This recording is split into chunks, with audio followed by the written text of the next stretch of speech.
Well, hello, everybody. It is Friday. Welcome to another episode of Window Shopping.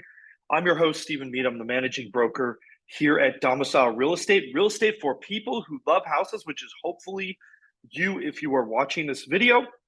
Just as a reminder, we are a real estate brokerage here in Southern California. We work mainly in Orange and Los Angeles counties, and we love to sell architectural homes.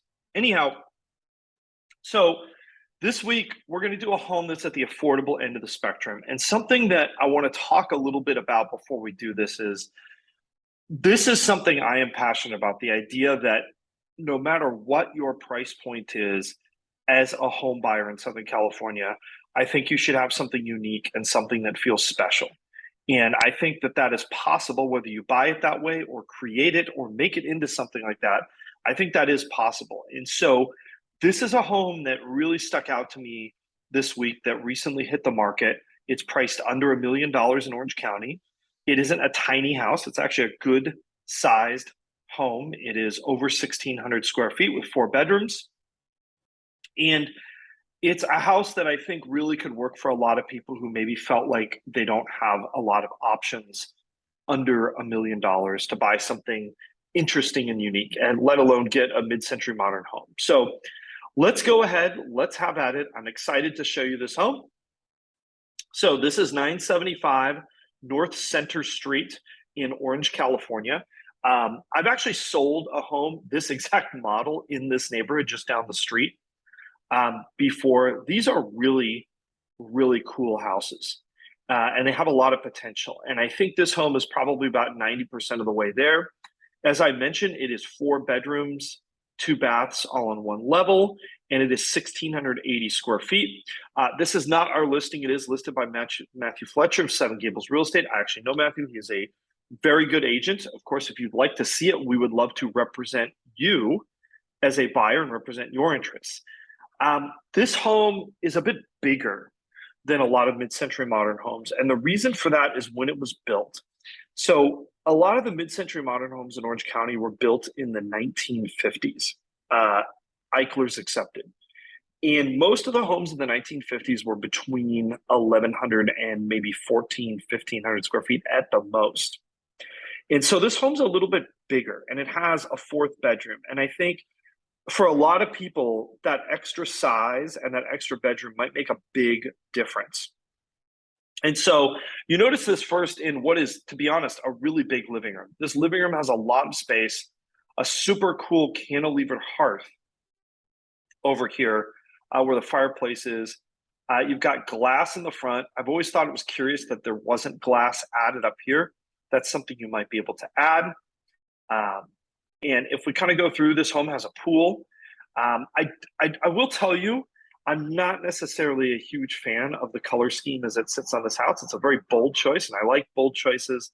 I don't know if it's something I'd want to look at all the time, though. This is the front view of the house, and I think this really gives you an idea of kind of the potential of what this home could be. I mean, really, this is an under $1 million house that has the potential to be a showstopper. I think it's about 80% of the way there.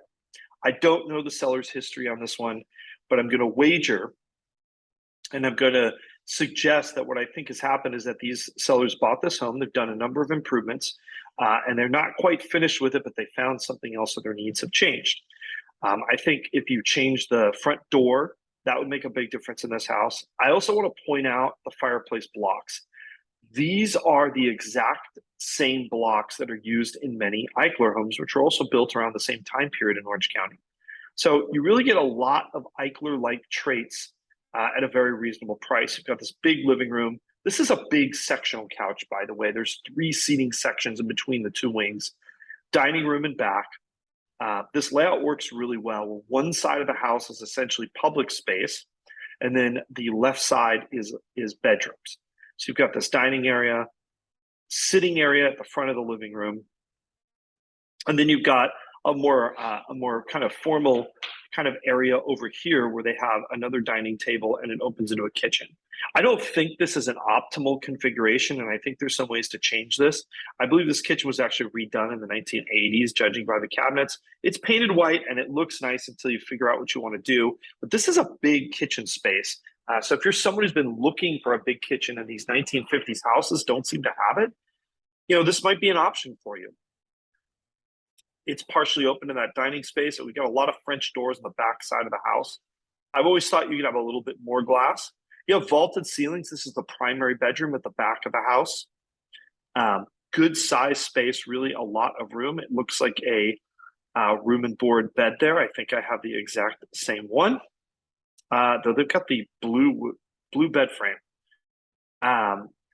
This is the primary bathroom. And then you've got these secondary bedrooms that are along the side of the house, including this really cool one. So this bedroom here has a super tall ceiling. It's right next to the front door, and it makes a really awesome office space, I think.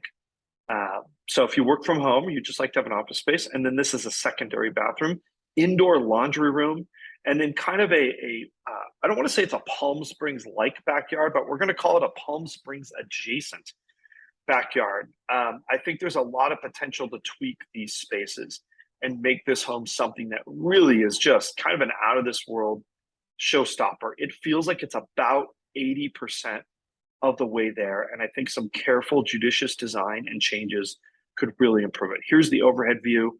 House is set back very comfortably from the curb. Large driveway. These are things you're not going to be able to buy much longer, I think, at reasonable prices.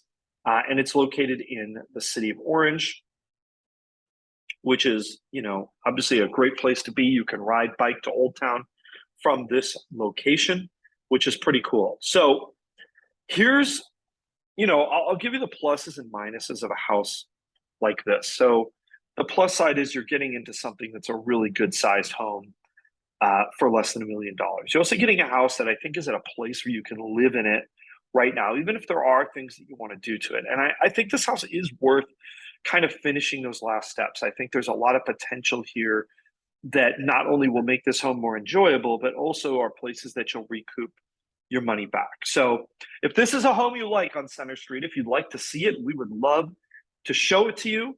Do not forget to like, subscribe, and hit that notification bell. Questions and comments, we love them. As always, we are here for you. There's a link down below for a 15-minute, no cost, no obligation virtual appointment if you'd like to do that and just chat with us. We'd love to chat with you too. Have a great weekend, everybody. We'll see you again real soon.